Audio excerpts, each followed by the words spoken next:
Assalamualaikum warahmatullahi wabarakatuh. Salam sehat dan bahagia Bapak Ibu guru hebat Indonesia. Perkenalkan, saya Fitri Kayustarina, calon guru penggerak angkatan 9 dari Kota Pariaman. Pada video kali ini, saya akan memaparkan diseminasi budaya positif. Terdapat dua sesi. Sesi pertama, pemaparan budaya positif yang disampaikan pada komunitas belajar SD Negeri 15 Pakasai. Sesi kedua, pembentukan keyakinan kelas 6 bersama murid-murid kelas 6 SD Negeri 15 Pakasai. Baiklah, Bapak Ibu guru hebat Indonesia, selamat menyaksikan.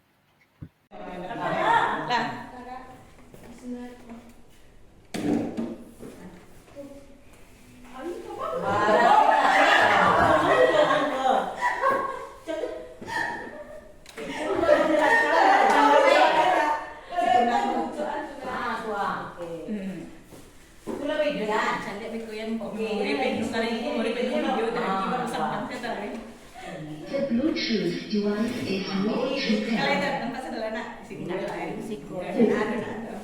Bismillahirrahmanirrahim. Assalamualaikum warahmatullahi wabarakatuh. Alhamdulillahirrahmanirrahim. Selamat siang Bapak Ibu semuanya yang hadir pada kesempatan pada siang ini.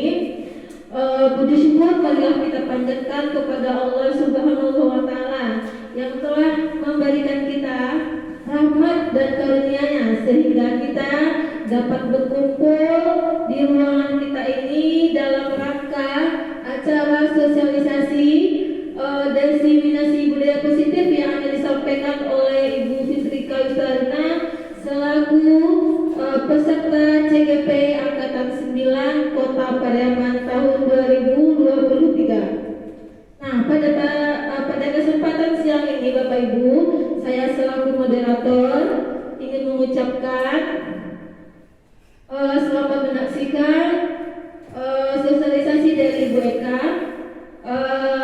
Sebelum acara kita mulai, marilah kita mengucapkan basmalah.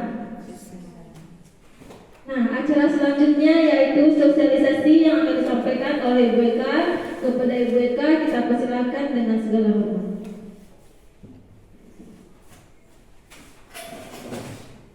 Assalamualaikum warahmatullahi wabarakatuh. Baiklah Bapak, Ibu, hadirin semuanya, terima kasih saya ucapkan terlebih dahulu karena telah bersedia menyediakan waktunya mendengarkan diseminasi saya tentang budaya positif.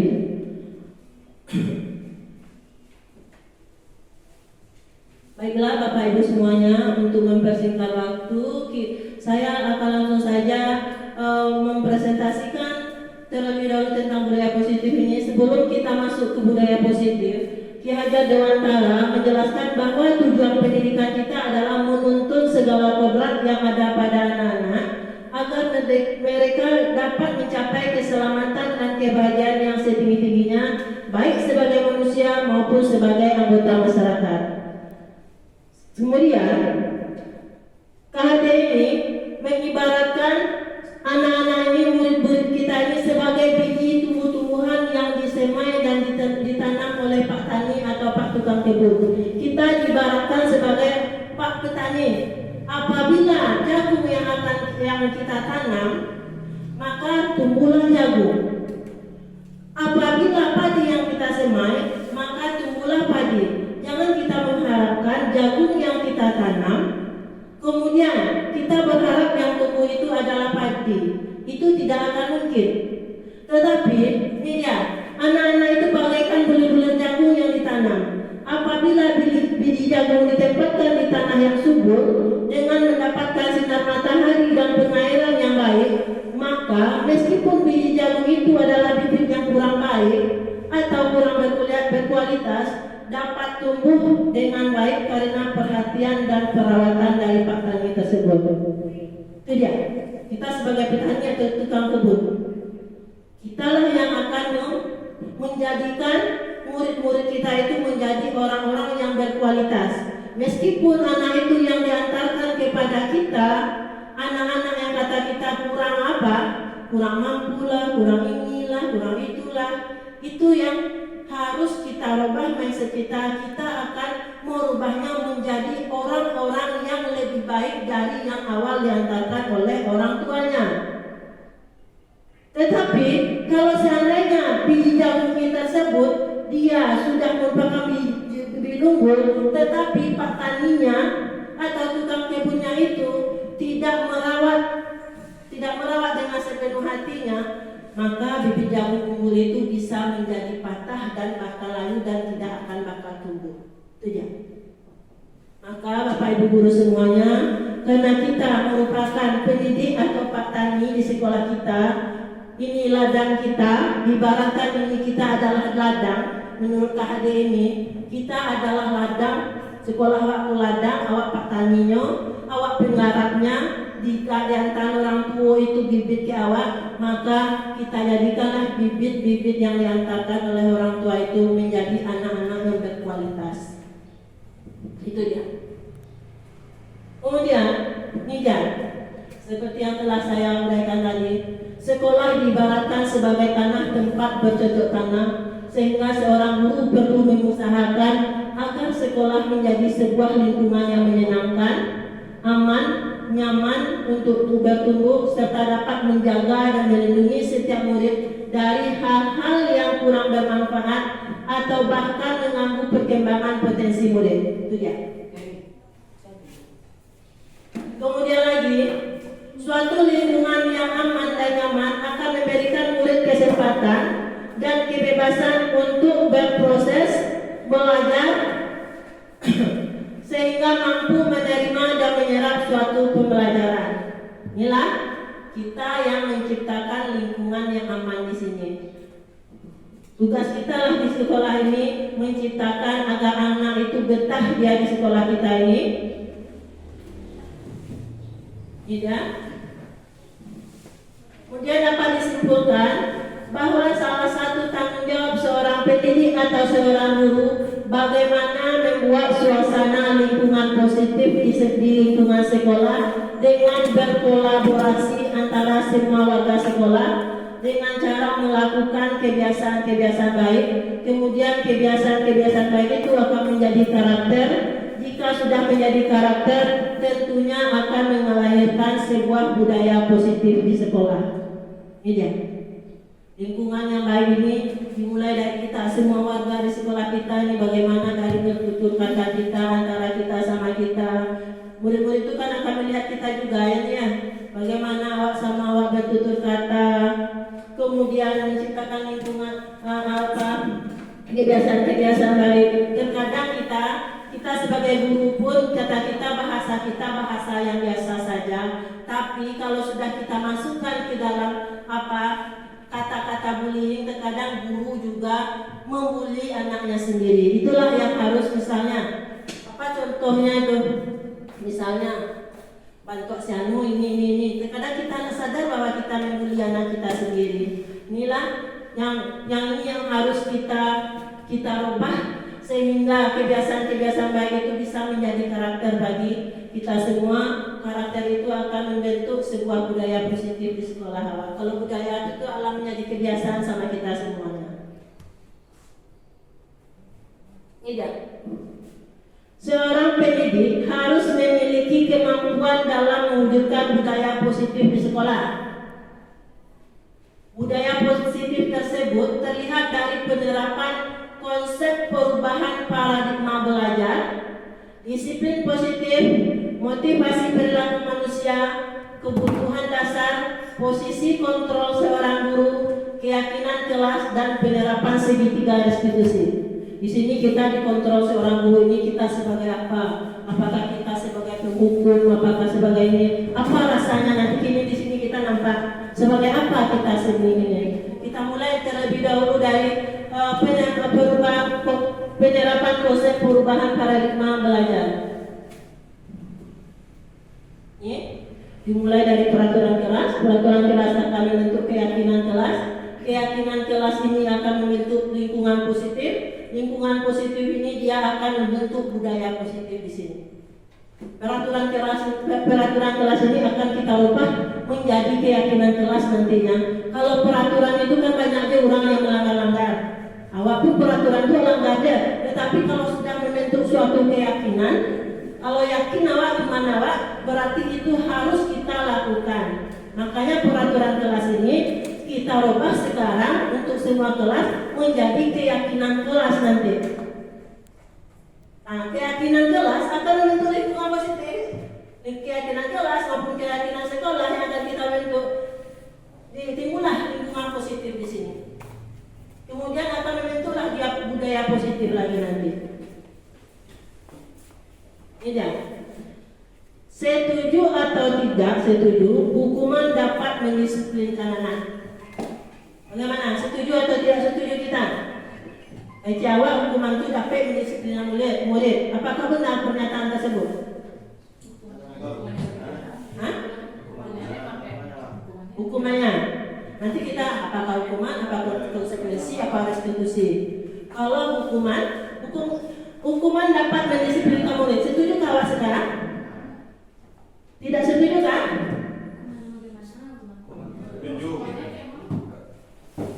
Hukumannya bagaimana? Misalnya kalau hukum modal gua, anak tidak berpakaian lengkap, mencuci apa?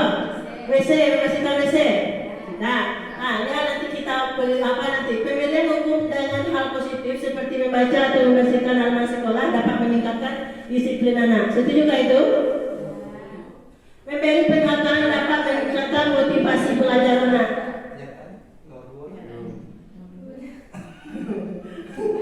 Nanti kita lihat apa-apanya. Nah, kita lanjut terlebih dahulu. Nih, kita mulai dari tadi yang katanya tadi budaya positif itu terlihat dari penyerapan konsep perubahan paradigma belajar. Ini dia perubahan paradigma belajar, ada teori kontrol namanya. Selama ini kita mengatakan guru dapat mengontrol murid, kan itu sering kita itu. Apakah setuju Bapak Ibu ini guru dapat mengontrol murid? Bagaimana menurut Bapak Ibu? Nah, ibaratkan saja kita genggam, misalnya Wahyu mengangkat tangan, Nireni membuka tangan Wahyu. Bisakah Nireni buka tangan Wahyu? Tidak. Berarti siapa yang memegang kontrol itu sebenarnya? Diri kita sendiri. Maka disebutlah ilusi. Itu cuman guru itu mengontrol murid, bisa mengontrol murid. Cuman hanya sekedar ilusi. Ilusi guru bisa mengontrol murid. Dikontrolnya selagi masih bisa ada jawab. Kalau ada jawab dan bisa lain. Makanya seperti ini genggaman tangan kita ini. Bisakah kita membuka? Kalau kita membuka, kita buka. Kalau siapa kalian nilai membuka punya si Wahyu, kalau Wahyu tidak mau membuka, dia tidak akan bisa membuka. Tangan Wahyu tidak akan terbuka. Nah, maka ilusi itu guru itu bisa mengontrol murid. Yang kita bisa murid itu kita tuntun, itulah kita cuma menuntun muridlah yang bisa kita.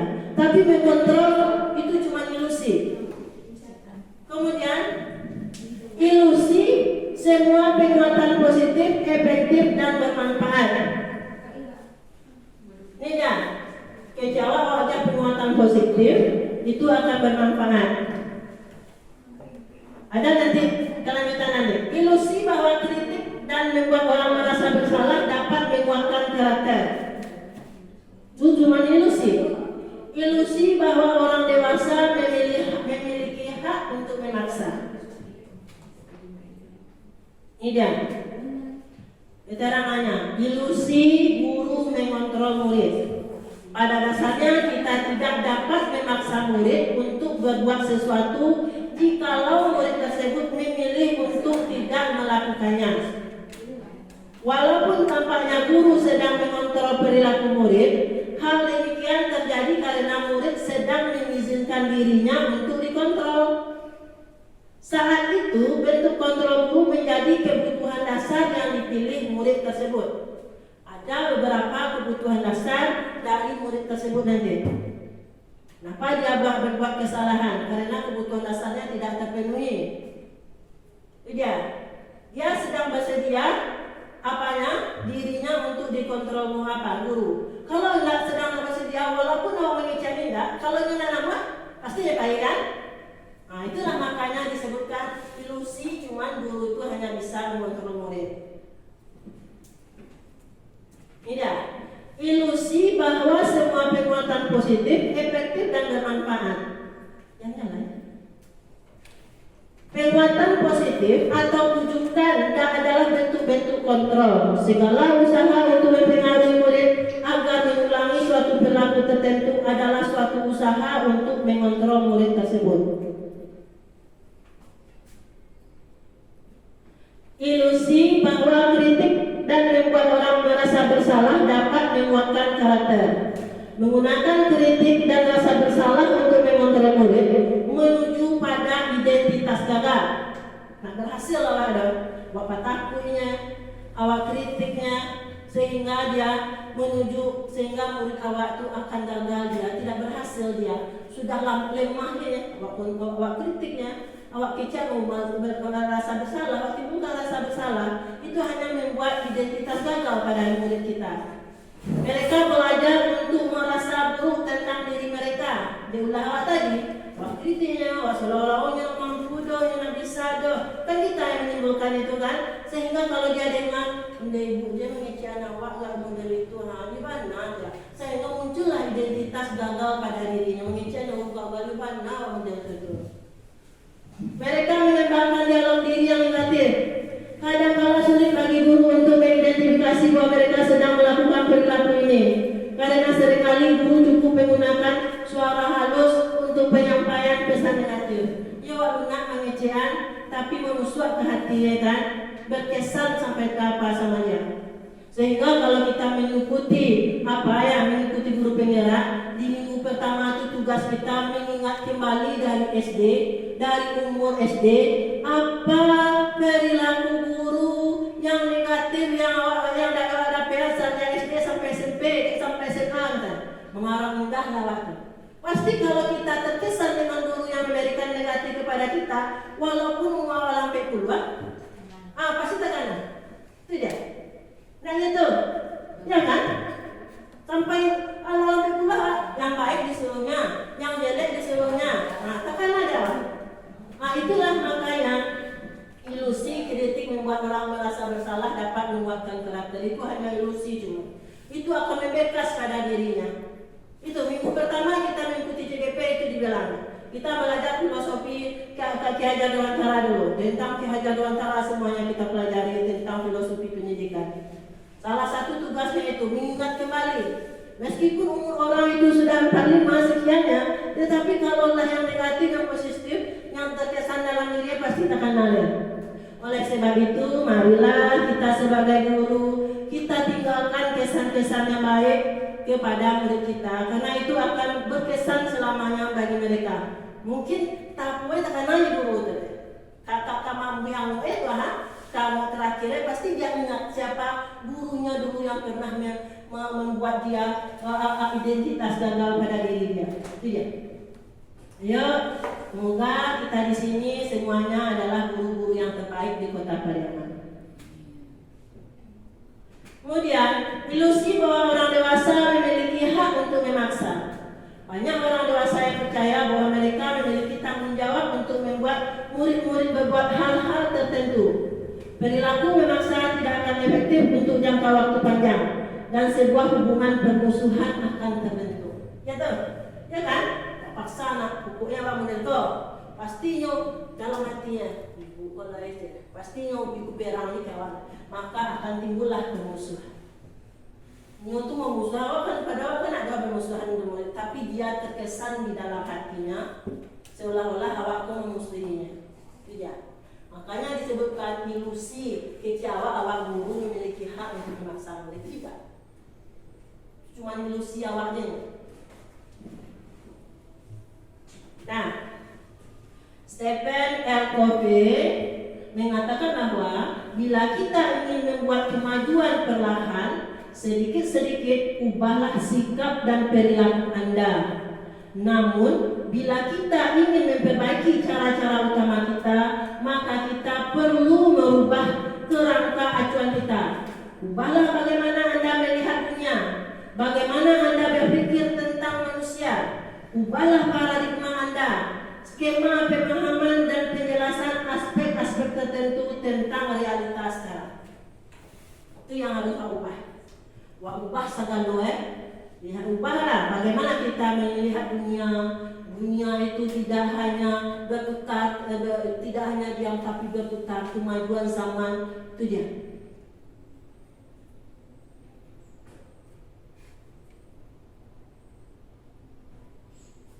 Nah, yang kedua tadi mengubah paradigma kita sebentar ini, kemudian kita masuk pada disiplin positif.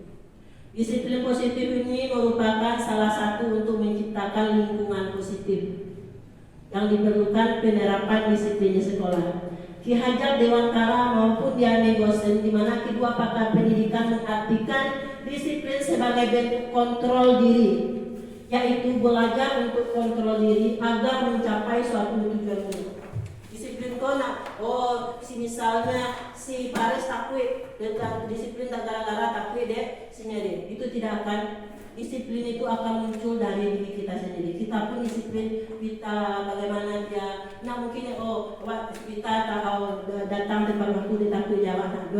Disiplin itu muncul dari diri kita sendiri, bukan dari orang lain.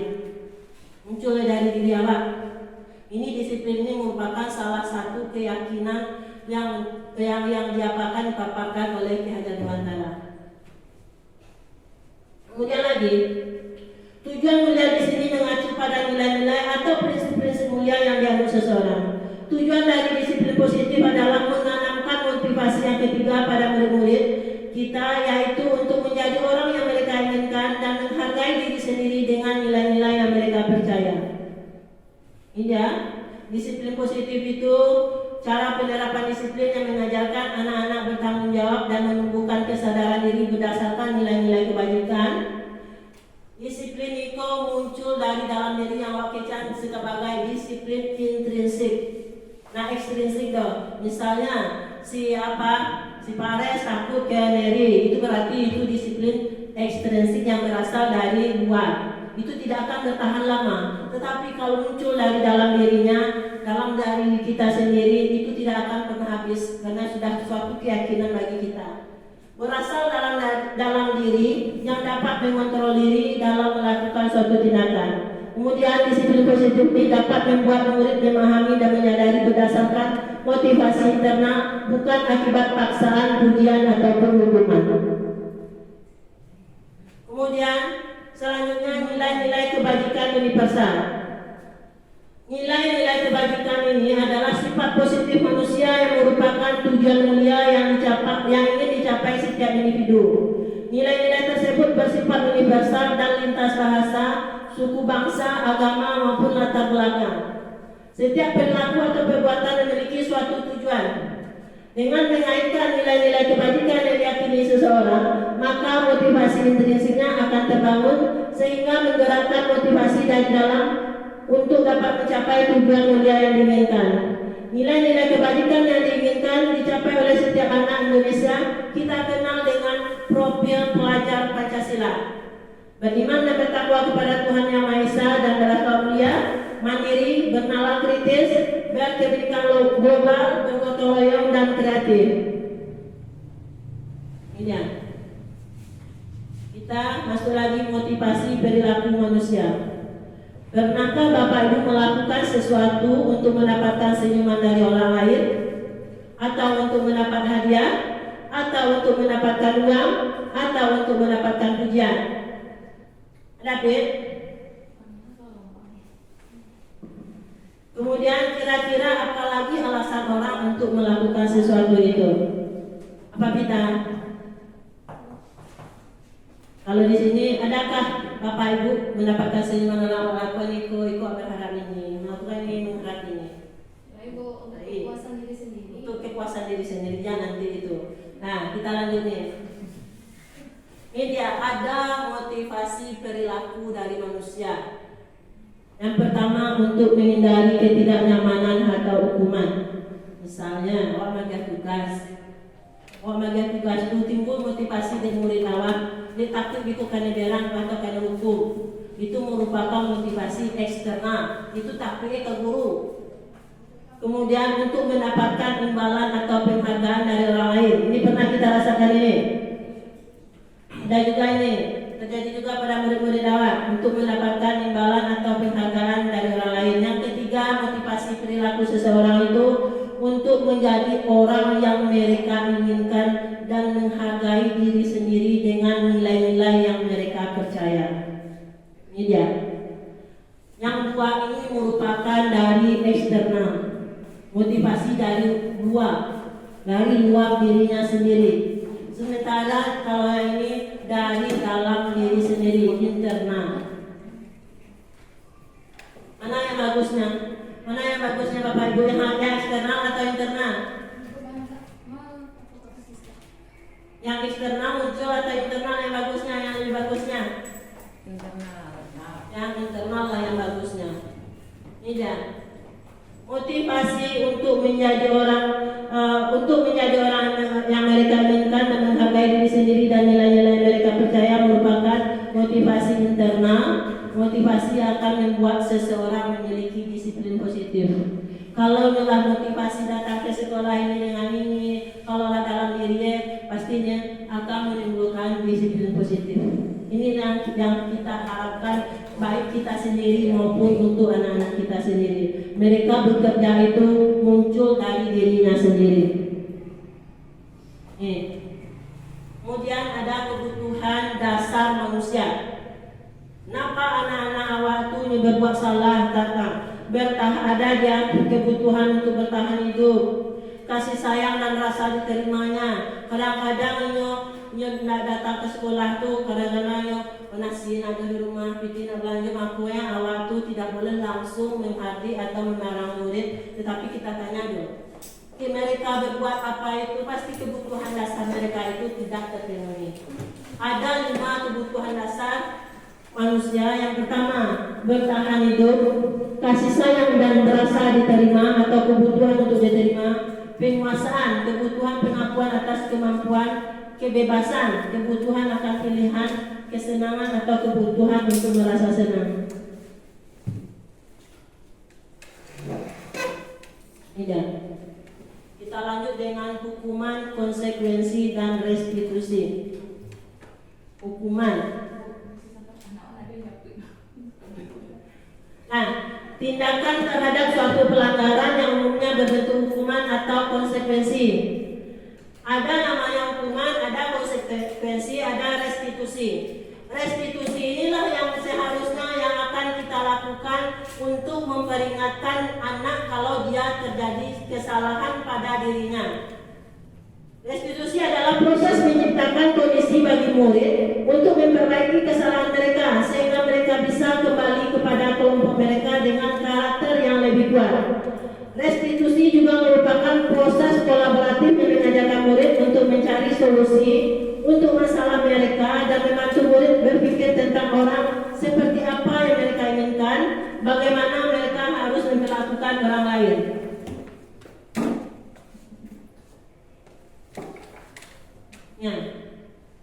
Dihukum oleh penghargaan, bahwa penghargaan berlaku sama dengan hukuman, dalam arti meminta atau memujuk seseorang melakukan sesuatu untuk memenuhi suatu tujuan tertentu dari orang yang akan meminta atau memujuk. Dorongan eksternal akan ada faktor ketergantungan. Beberapa dampak dari penghargaan, ada pengaruh jangka pendek dan jangka panjang. Kalau penghargaan itu penghargaan tidak efektif, penghargaan merusak hubungan. Kenapa penghargaan disebut merusak hubungan? Kita berikan dia, pasti yang sipit, misalnya kita kasih penghargaan kepada Wahyu, Ipit pasti merasa si Wahyu yang ngejar penghargaan, lo berbuat lo, makanya penghargaan akan merusak hubungan dia itu. Kemudian penghargaan akan menurunkan kualitas. Akan menjadi Wahyu tapi penghargaan itu ada pandangnya banyak, jangan boleh belajar. Makanya penghargaan itu di dalam kurikulum K13 itu dihapuskan pemberian juara tersebut. Inilah salah satu latar belakangnya. Penghargaan mematikan kreativitas, penghargaan menghukum, penghargaan mengurangi motivasi intrinsik.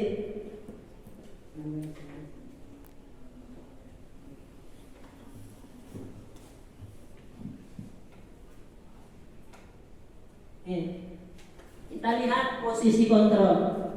Sebagai apa kita lulus di sini? Apakah posisi kita sebagai penghukum? Apakah posisi kita sebagai teman? Apakah awak kini di posisi pembuat rasa bersalah? Apakah posisi awak sebagai pemantau? apakah posisi kita sebagai manajer?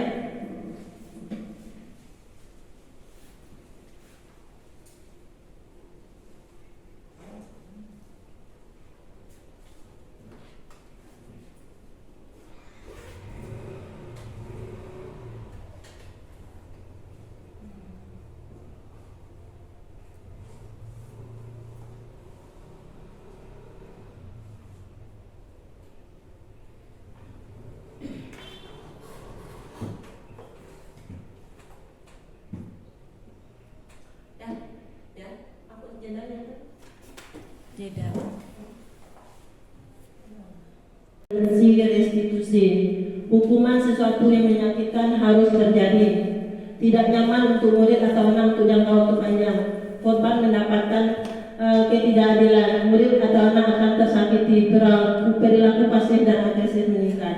Kalau di atas hukuman kan ada konsekuensinya. Ini merupakan identitas bentuk disiplin.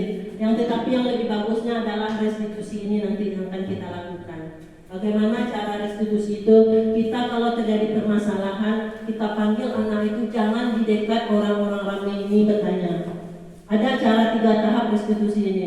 Itulah posisi itu, posisi mana? Siapa yang bisa melakukan posisi restitusi ini? Ini dia perbedaan hukuman, konsekuensi dan restitusi. Ini sudah disiplin positif ini Tuhan.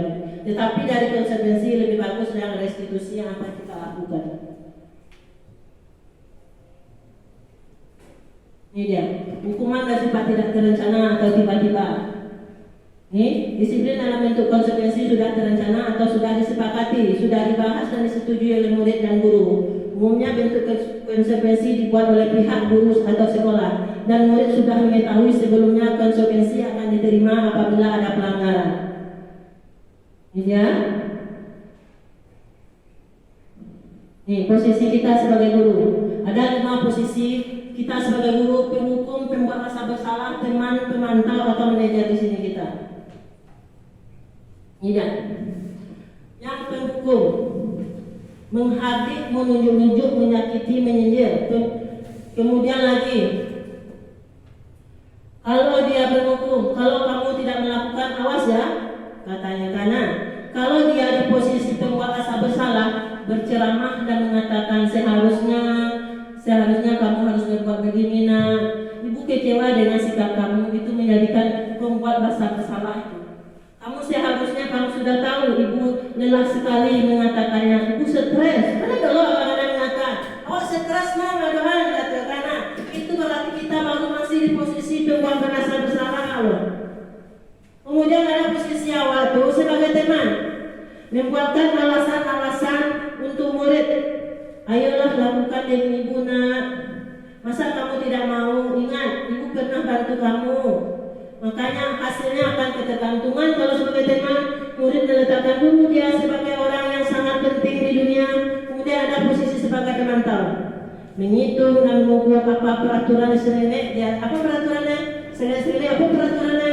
Kemudian ada posisi kita sebagai manajer, atau menghargai diri sendiri, mengajukan pertanyaan-pertanyaan, apa yang kita yakini, nak sayang, apa yang bisa kita kerjakan untuk memperbaiki masalah ini, sehingga kalau kita di posisi manajer ini bisa menguatkan pribadi anak tersebut. Ini dia. Coba di manakah posisi kita sekarang? Sebagai penghukumkah? Sebagai pembuat rasa bersalahkah kita? Sebagai temankah kita? Sebagai pemantaukah kita? Apa sudah menjadi seorang manajer kita? Yang kita harapkan dari kelima posisi ini, kita adalah dalam posisi manajer. Makanya apabila ini masih ada di antara 4 yang pertama, kita rubah berangsur-angsur untuk merubah kita menjadi posisi sebagai manajer. Nih, manajer posisi di mana guru berbuat sesuatu bersama dengan murid, mempersilahkan murid, mempertanggungjawabkan perilakunya, mendukung murid agar dapat menemukan solusi atas permasalahan sendiri.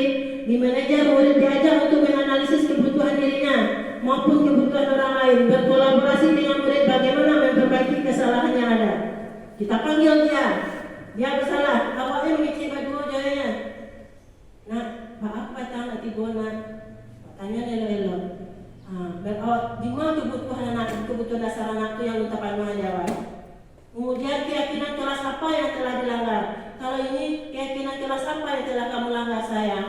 Balik kainnya. Kalau keyakinan kelas langgar, lancar atau tidak tu nak? Apa solusinya supaya awak nama tidak melakukan kesalahan, tidak melanggar keyakinan kelas kita ini nak? Kalau kayak balik jawabannya, itu dia.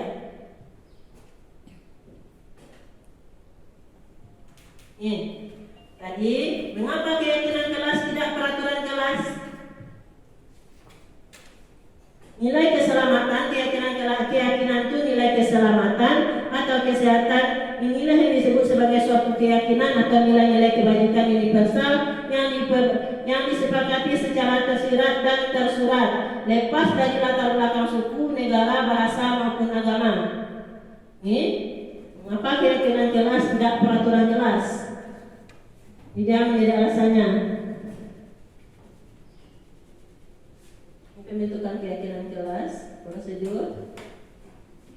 Yang tadi kata saya tadi yang restitusi itu, ini yang terakhir. Restitusi sebuah pendekatan untuk menciptakan disiplin positif. Restitusi adalah proses menciptakan kondisi bagi murid untuk memperbaiki kesalahan mereka, sehingga mereka bisa kembali pada kelompok mereka dengan karakter yang lebih kuat. Proses kolaboratif yang mengajarkan murid untuk mencari solusi untuk masalah mereka dan membantu murid berpikir tentang orang seperti apa yang mereka inginkan dan bagaimana harus memperlakukan orang lain tersebut. Dengan menggunakan segitiga restitusi. Segitiga restitusi didefinisikan sebagai suatu proses dialog yang dijalankan oleh guru dan atau orang tua agar menghasilkan murid yang mandiri dan bertanggung jawab. Dalam proses penerapannya segitiga restitusi ini, guru harus menjalankan dan menempatkan dirinya pada posisi manajer. Guru harus dengan bijak mengatasi masalah dengan mengembalikan tanggung jawab pada murid untuk mencari jalan keluar permasalahannya dengan bimbingan guru. Inyo yang mau bersalah, katanya lo balik kayak balik. Tetapi tidak boleh dekat guru, misalnya kita, misalnya ibu nyari apa, nyari murid. Nah, boleh kita bertanya lagi apa, tapi imbau mereka dengan kasih sayang, panggil mereka dengan kasih sayang, tanyakan kesalahan, tanyakan keyakinan, validasi data, kemudian kita menyelesaikan masalahnya. Tidak ada caranya menstabilkan identitas. Kemudian menstabilkan apa kesalahan orang tua, panggilnya tanya apa kesalahan orang tua, validasi tindakan. Kemudian betulkah itu yang terjadi, kenapa terjadi, kemudian menanyakan keyakinan, tanya keyakinan kelas apa yang telah dilanggar, bagaimana untuk menyelesaikannya. Ini dia segitiga restitusi itu. Ini tahapannya. Tahapan segitiga restitusi, menstabilkan identitas, validasi tindakan yang salah, menanyakan keyakinan. Inilah yang seharusnya kita lakukan apabila terjadi permasalahan pada murid kita dengan bertindak sebagai posisi manajer. Itulah Bapak Ibu guru semuanya penyampaian saya tentang budaya positif. Semoga apa yang kita dapatkan hari apa yang saya paparkan hari ini bisa menjadi manfaat bagi Bapak Ibu semuanya tentang penerapan budaya positif ini, di mana posisi kita di antara yang 5 tadi. Nah, maka harusnya kita kalau masih posisi hukum sebagai teman, kita berangsur-angsur menjadi posisi manajer. Kemudian dalam anak itu terjadi kesalahan itu berarti ada 5 kebutuhan dasar mereka yang belum terpenuhi. Oleh sebab itu, dicari sama mama merah-merah anak, kita tengok apa kebutuhan dasar yang belum terpenuhi. Kemudian motivasi dalam melakukan sesuatu, kita munculkan disiplin positif sehingga muncul motivasi internal yang ada dalam diri mereka sendiri itu. Nah, kalau demikianlah pemaparan saya sudahi dengan wabillahi taufiq wal hidayah. Wassalamualaikum warahmatullahi wabarakatuh.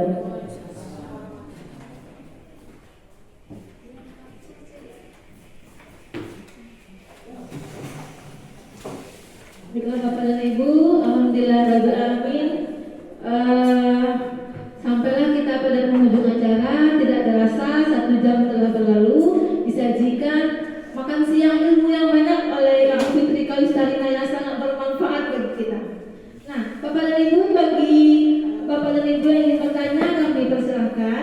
Jika ada yang belum paham mengenai materi yang telah disajikan tadi,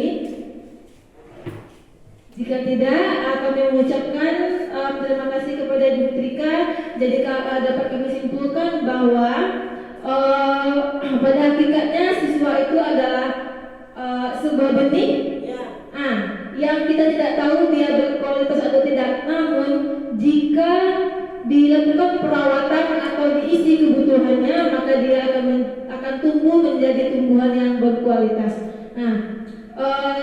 Baiklah Bapak dan Ibu, saya sebagai pembawa acara mohon maaf jika ada salah kata. Saya ucapkan billahi taufiq wal hidayah. Assalamualaikum warahmatullahi wabarakatuh.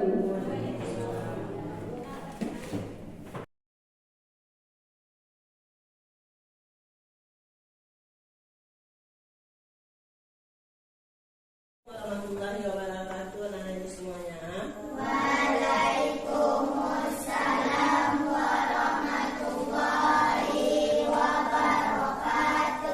Oke, pada pagi hari ini kita akan membuat keyakinan kelas 6 dulu, ya nak ya. Tapi sebelum kita membuat keyakinan kelas, apa dulu sebelum kita mulai pelajaran? Kita berdoa terlebih dahulu. Nah, hari ini siapa yang akan memimpin doanya? Oke, yuk.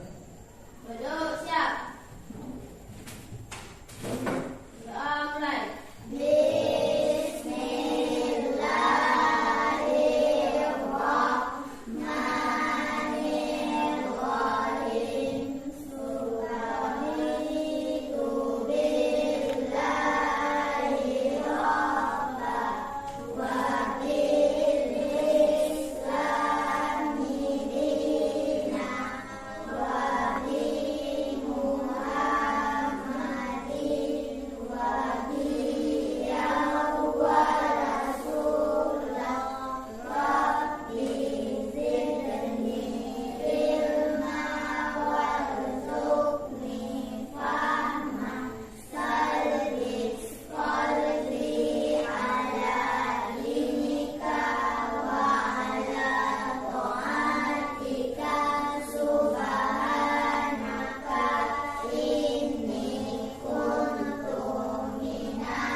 Sakit awak, kita diwajibkan datang ke sekolah.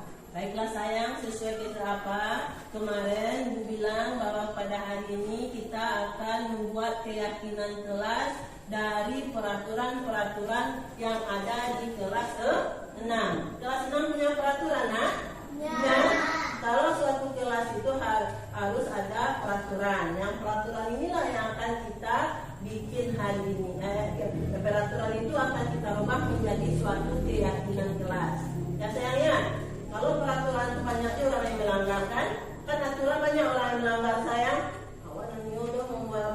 peraturan itu terpaksa judulnya ya. Kalau peraturan itu dipaksa ya Bu Neri, nggak boleh datang telat tuh ke Bu Neri. Itu dari guru kelasnya masing-masing. Ya sayangnya. Tetapi kalau sudah keyakinan itu ibarat rukun iman itu kan yakin kan harus kita lakukan dan kita laksanakan. Nah, inilah sekarang yang akan kita ubah peraturan kelas kita ini menjadi suatu keyakinan kelas kita. Baiklah sayang. Tahu apa peraturan kelas apa anak?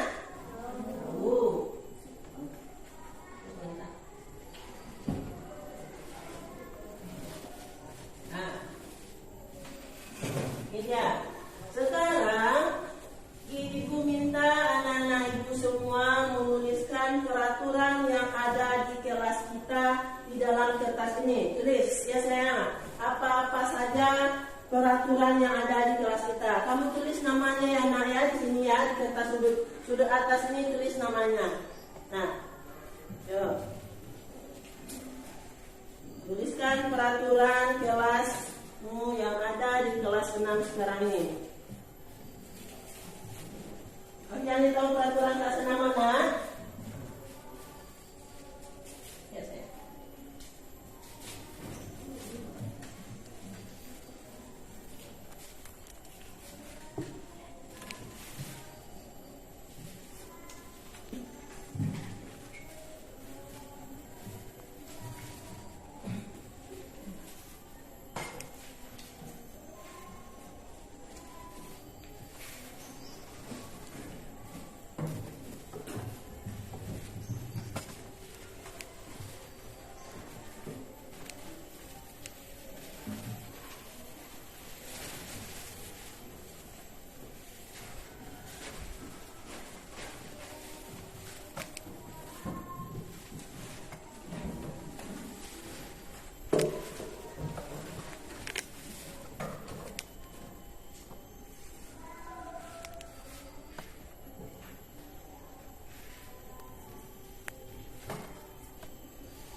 Siapa yang sudah menuliskan, sudah selesai menuliskan di kertasnya itu, kamu tulis, kamu tempel ke depan.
semuanya kan? Sudah selesai semuanya. Sekarang langkah kedua setelah kita menggali peraturan-peraturan yang perlu disepakati di kelas, peraturan yang ada di kelas 6 ini. Sekarang kita akan mengubah peraturan-peraturan yang sudah dibuat ini, yang sudah kamu utarakannya ke depan. Kita rubah menjadi kalimat positif bagi yang belum dia merupakan kalimat positif. Tetapi kalau sudah kalimat positif, kita tulis saja di sini kalimat positifnya ya. Kita lihat yang pertama, kalimat positifnya kita lihat dulu yang pertama. Dari Hafiz, tidak boleh terlambat datang ke sekolah. Apa itu kalimat positif atau kalimat negatif? Kalimat negatif. Maka tidak boleh terlambat. Ini kita rubah menjadi kalimat positif menjadi apa dia? Bagus, datang tepat waktu. Kita rubah ini datang tepat waktu. Datang tepat waktu. Nah, yang kedua, tidak boleh berkelahi. Berarti apa itu?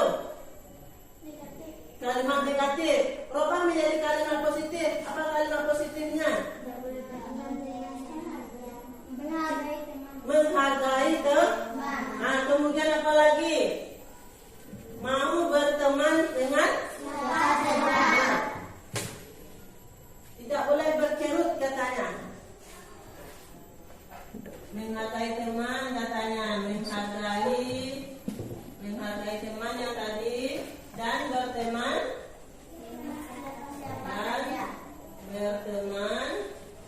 dengan siapa saja. Katanya tidak boleh batawi maksudnya tidak boleh apa anak saya? Positif atau negatif ini? Negatif. Rubah menjadi kalimat positif. Berbicara sopan, santun, dan baik. Bagus. Berbicara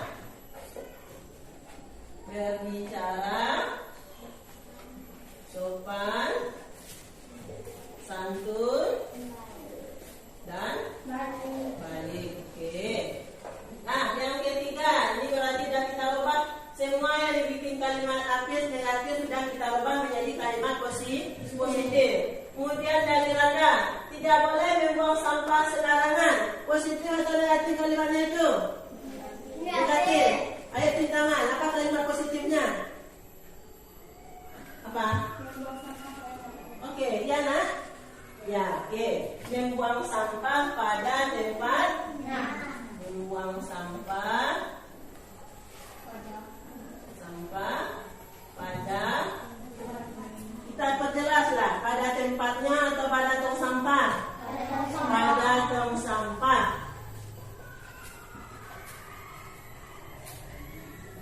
Nah, kemudian dari A, melaksanakan piket kelas. Sudah positif? Nah, melaksanakan piket kelas. Oke. Melaksanakan tugas di sekolah. Sudah positif? Positif atau negatif? Positif. Melaksanakan tugas di sekolah. Datang ke sekolah tepat waktu. Sudah sayang? Oke, dah betul. Saya. Nah, lanjut kita dulu. Pares, tidak boleh mencontek saat ujian. Tidak boleh mencontek saat ujian. Itu kalimat negatif baru kita rubah menjadi kalimat positif. Apa kalimat positif tidak boleh mencontek? Mengisi jawaban sendiri. Bagus. Mengisi jawaban soal sendiri. Kemudian lagi membuang sampah pada tempatnya. Oke, nah tidak boleh. Nah, oke, peraturan ini kita rubah. Kalimat positif ini kita rubah menjadi suatu keyakinan kelas kita yang mengandung nilai nilai-nilai kebajikan yang harus kita lakukan ya sayangnya. Kalaulah sudah yakin awak, berarti itu harus kita laksanakan. Ada beberapa contoh kalimat bentuk keyakinan seperti ini ya. Ada keyakinan, ada contoh keyakinan jelas, misalnya toleransi, termasuk kemana kalimat kamu ini nanti. Kemudian kebersihan, kesopanan, disiplin, ada tanggung jawab, ada percaya diri, ada empati, ada cinta damai, ada jujur, ada religius, ada peduli, ada baik hati. Dari contoh kalimat kata-kata keyakinan kelas ini, mana yang tidak kamu mengerti saya? Mana yang tidak kamu mengerti nak? Mana? Empati itu mau berbagi. Ada yang tahu empati? Sebelum ku jelaskan, mau berbagi, misalnya lebih simpati kepada orang. Ya sayang ya. Kemudian apa lagi? Apa nak? Religius yang berhubungan dengan keagamaan. Oke? Nah, kita rubah kalimat positif kita ini menjadi suatu keyakinan kelas kita. Yang pertama, datang tepat waktu. Itu termasuk kemana dia? Disiplin. Oke, termasuk disiplin. Berarti keyakinan kelas kita yang pertama, disiplin. Disiplin ini banyak di anak saya. Apakah hadir tepat waktu saja? Nah, ya, berpakaian itu juga termasuk ke dalam disiplin. Nah, selanjutnya lagi menghargai teman dan berteman dengan siapa saja. Apa itu? Religius kah itu? Siapa yang lain? Apa? Empati nak sayang? Apa? Menghargai teman dan berteman dengan siapa saja. Oke, toleransi.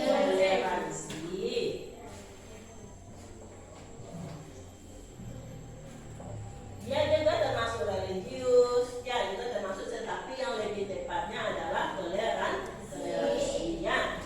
Kemudian lagi berbicara sopan, santun dan baik. Oke, kesopanan.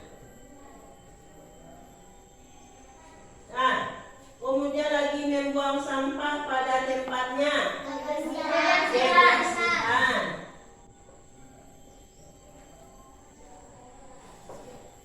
Kemudian lagi melaksanakan piket kelas. Kebersihan juga. Kemudian apa lagi katanya? Tanggung jawab juga. Kalau kita lah merasa bertanggung jawab, kita piket kelas, maka kita tidak menunda-nunda, tidak mengaruhkan dini dan malam itu, tapi itu merupakan suatu tanggung jawab kita. Nah, kemudian lagi melaksanakan tugas di sekolah. Tanggung jawab, oke? Kemudian mengisi jawaban soal sendiri. Apa sayang? Percaya diri. Oke, bagus, percaya diri. Percaya diri. Kemudian lagi di sini memberi kabar ketika kepada guru ketika sakit. Tanggung jawab. Apa itu? Tanggung jawab. Halo tuh. Apa yang lebih baiknya? Jujur bisa juga. Disiplin juga bisa ya nak ya. Kemudian lagi saling menghargai satu sama lain. Sama dengan ingat toleransi. Menolong teman jika kesulitan. Empati.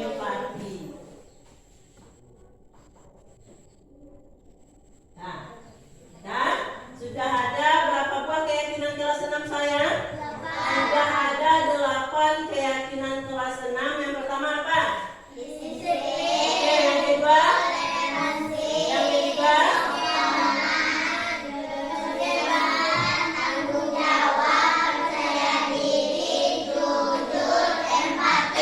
Ini harus kita laksanakan.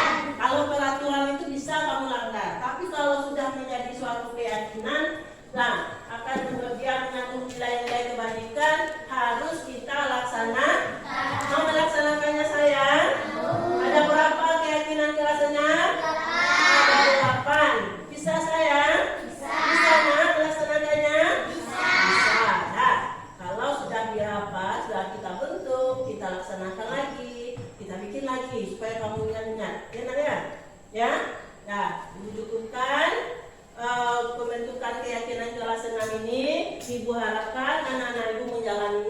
dalam kita sehari-hari ya sayang ya, baik di sekolah, di rumah, dimanapun ya sayang ya.